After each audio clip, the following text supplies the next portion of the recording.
बदमाशी कर रहा है, उसको सिलेंडर नहीं दे रहा है, कोई पेट्रोल पंप पे वाला कोई डीजल या पेट्रोल जानबूझ के कालाबाजारी कर रहा है, उसके साथ खड़े होकर के वहीं पे धरने पे बैठ जाओ। जनता की तकलीफ को अपनी तकलीफ समझ करके उसके समाधान के लिए काम करो, तब जा करके। मैं कहना चाहता हूं मुख्यमंत्री जी को, आप थोड़ा सा होश में आ जाओ। ये जो बीजेपी के नेताओं को जैसे धमका रहे हो ना, कल गजेंद्र राठौड़ साहब को धमका रहे थे, ये कांग्रेस के लोग हैं, ये राहुल गांधी के बब्बर शेर हैं, ये धमकने वाले नहीं हैं। जो आपकी मर्जी आए जो कर लेना, लेकिन जनता को परेशान नहीं होने देंगे। अगर जनता को परेशानी होगी तो हम आपके सामने सीना तान करके खड़े होंगे कि आपको जनता की समस्याओं का समाधान करना पड़ेगा। आज हालात क्या बना दिए प्रदेश के, कोई किसी का कोई काम नहीं, पता नहीं क्या होगा क्या नहीं होगा, सारे दिन अनर्गल बयानबाजी। एक आदमी हमारे में से कोई ट्वीट कर देता है तो सुबह से शाम पूरी टीम लग जाती है, ट्वीट क्यों कर दिया, ट्वीट क्यों कर दिया। अरे ट्वीट इसलिए कर दिया कि तुम कुछ कर नहीं रहे हो, तुम्हारी नीतियां ठीक नहीं हैं। आपने पूरे के पूरे प्रदेश में ऐसा कुशासन ला दिया, अपराधी बेखौफ होकर के अपराध कर रहे हैं, आप लोग देख नहीं रहे हो। हमारी माता बहनों के साथ में बलात्कार हो रहा है, उनकी आप परवाह कर नहीं रहे हो, उनकी सुरक्षा कर नहीं रहे हो, तो हम क्या करेंगे। हम तो आपको ट्वीट से, आंदोलन से, धरने से, प्रदर्शन से बात कह करके हम लोग आपको चेताने का काम करेंगे और आपको शिकंजे में रखने का काम भी करेंगे। अब इनकी उल्टी गिनती शुरू हो गई है, कोई ज्यादा दिन नहीं बचे, आप देख लेना। ये 2.5 साल का खेला है, 2 महीने पहले तो इनकी पूंपी बच जाएगी, समझ रहे हो ना आप। 2.5 साल का खेला है, ज्यादा दिन नहीं है। मैं लिख के दे सकता हूं, ये पर्चियां भी बदलेंगे, लेकिन उस बदलने का डर, राजस्थान के अंदर कांग्रेस की सरकार बनेगी, आपकी सरकार बनेगी, आम कार्यकर्ताओं की, जनता की सरकार बनेगी। अब देखो ना, जब इतना बड़ा संकट आया तो देखो इनकी चाल, देखो इनकी बेईमानी, देखो मेरे मतलब हंस हंस के पेट दुखने लग गया कि देखो कितने बेईमान लोग हैं और परवाह नहीं करते। कल परसों आपने देखा होगा, भास्कर में पत्रिका में दिल्ली से छपवाया, महिला आरक्षण आ रहा है, हम लोग ये चेंज कर देंगे, ऐसा कर देंगे, वैसा कर देंगे। तो ये तो लोकसभा आई हुई है, लाओ ना बिल, तुम में दम है तो। हम तो पहले कह रहे थे महिला आरक्षण आना ही चाहिए और तत्काल लागू होना चाहिए। इनको अभी कुछ भी नहीं करना है, इनको हमारे जो जनता के मुद्दे हैं, जिसके ऊपर राहुल गांधी और कांग्रेस के लोग बोल रहे हैं, उन मुद्दों से ध्यान भटकाने के लिए कि हम केवल ये करने लग जाएं कि मेरी सीट रहेगी कि नहीं रहेगी, उसकी जाएगी कि नहीं जाएगी। हम गैस की बात नहीं करें, हम महंगाई की बात नहीं करें, हम अपराध रोकने की बात नहीं करें, हम सड़कें ठीक कराने की बात नहीं करें, हम पानी जो नहीं मिल रहा है उसकी बात नहीं करें, इसलिए सारे के सारे मोदी जी की विफलता की बात नहीं करें, एप्स्टीन फाइल की बात नहीं करें। ये बातें गायब हो जाएं और सीनियरियों में केवल हर आदमी एक ही चर्चा करे कि महिला आरक्षण आएगा, परिसीमन होगा, इतनी सीटें बढ़ जाएंगी, इतनी सीटें।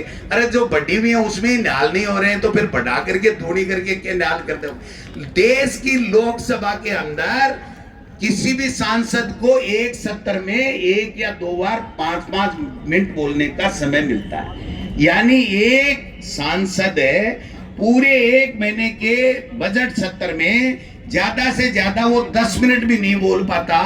अब आप 1.5 संख्या कर दोगे तो वो 1.5 मिनट भी नहीं बोल पाएगा, तो आप समोसे खिलाने के लिए बुला रहे होगे, वहां काम क्या करोगे। ये सब केवल और केवल, मैं आपको बड़ी जिम्मेदारी के साथ में कह सकता हूं, अमित शाह जी ने किसी को कहा, बीजेपी के लोगों को, बहुत जो प्रमुख लोग इनका सारा मैनेजमेंट देखते हैं, तन मन धन सारा मैनेजमेंट देखते हैं, उनको ये कहा कि अब हमारे पास में कुछ भी नहीं बचा है, केवल ये महिला आरक्षण वाला सगुपा लाओ जिससे हम कोई चुनाव की बात कर सके, वरना चुनाव में हम ठहरेंगे नहीं। ये बात मैं आपको बड़ी जिम्मेदारी के साथ में कहता हूं। ये बौखलाए हुए लोग हैं। अब ये क्या करेंगे कि केवल और केवल भ्रम फैलाने की बात करेंगे, कांग्रेस के झूठे आरोप लगाने की बात करेंगे, एजेंसी के दुरुपयोग की बात करेंगे। इनसे डरने की आवश्यकता नहीं है, इनसे डरने की आवश्यकता नहीं है। हमको जनता के मुद्दों के ऊपर खड़े होकर के कांग्रेस को जाना है। अभी हमने तय किया है कि 1 अप्रैल से हम लोग हमारे ग्राम पंचायत इकाइयों का गठन करेंगे, हमारे नगर के अंदर वार्ड कांग्रेस कमेटियों का गठन करेंगे और साथ साथ में जो 6 साल 6.5 साल हो गए पंचायत राज चुनाव नहीं करवा रहे हैं, नगर निकाय के चुनाव नहीं करवा रहे हैं, यानी संविधान की धज्जियां उड़ा रहे हैं, लोकतंत्र को कमजोर करने का काम कर रहे हैं, प्रशासक और ब्यूरोक्रेट बैठा करके पूरा का पूरा शासन को पूरा पंगु बनाने का काम किया है, उसके खिलाफ हम लोग आंदोलन करेंगे। 1 महीने तक हमारा कार्यक्रम नीचे के लेवल, ब्लॉक, मंडल, जिला, सब जगह हम लोग जाएंगे, तो संगठन भी नया निर्माण होगा और बढ़ेगा। और जनता ये चाहती है कि भाई हमारे सरपंच क्यों नहीं है, हमारे प्रधान क्यों नहीं है, हमारे जिला प्रमुख क्यों नहीं है, हमारे पंचायत समिति के मेंबर, जिला परिषद मेंबर, हमारे पार्षद क्यों नहीं है। तो वो बात भी जनता की बात है। और जब तक ये नहीं होंगे तब तक 1900 करोड़ रुपए हमारे दिल्ली ने खत्म कर दिए, हजम कर लिए, और ये बैठते रह गए दुपट्टा एक वो फोटो दे करके रोजाना की तरह आ जाते हैं।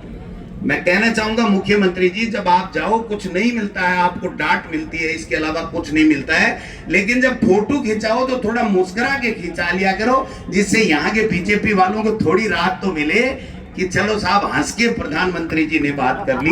मैं समझता हूं कि ये जो हालात बने हुए हैं, इसमें कांग्रेस पार्टी के कार्यकर्ताओं का सबकी एक जिम्मेदारी बनती है कि सब लोग, अब देखो भाई केवल ट्विटर से भी काम नहीं चलेगा, मैं आपको बता देता हूं, केवल ट्विटर से काम नहीं चलेगा, केवल खुद नेता बैठ करके आ जाए, गनमैन साथ में आ जाए, ड्राइवर आ जाए, इससे भी काम नहीं चलेगा। हर नेता कार्यकर्ता को इस देश के लिए, इस संविधान के लिए, इस लोकतंत्र को बचाने के लिए, लोगों की समस्याओं को समाधान करवाने के लिए इस सरकार के खिलाफ खड़ा होना पड़ेगा और तन मन धन से लग करके हमारे कार्यक्रमों को सफल करना पड़ेगा। तब जाकर के हमारी सरकारें आएंगी, और सरकार आएगी तो आप मान के चलो कि ये उसके बाद में दोबारा 20-30 साल तक नाम बदल के आ सकते हैं। भारतीय जनता पार्टी के नाम से 2028 और 29 के बाद में इस देश या प्रदेशों में कोई सरकारें नहीं बढ़ेंगी। ये मैं आपको कहना चाहता हूं। इतना बड़ा चेंजेस आने वाला है, केवल और केवल एक आडंबर, मैनेजमेंट, भ्रम, झूठ, डर, ये सारा एक बना करके इन्होंने एक तरीके से बना रखा है। इसको कांग्रेस के हर कार्यकर्ता को इस जाल को तोड़ने की आवश्यकता है। इनको भ्रम के जो जाल फैला रखा है उससे निडर होकर के आगे बढ़ करके जनता के बीच में जाने की आवश्यकता है। आप सब लोग यहाँ पर आए, तमाम प्रकोष्ठ और विभागों के लोग, जिला कांग्रेस कमेटी के लोग, तमाम जितने भी मीडिया के बंधु आए हैं, उनको मैं धन्यवाद देना चाहता हूं कि इसी प्रकार से कार्य हम करते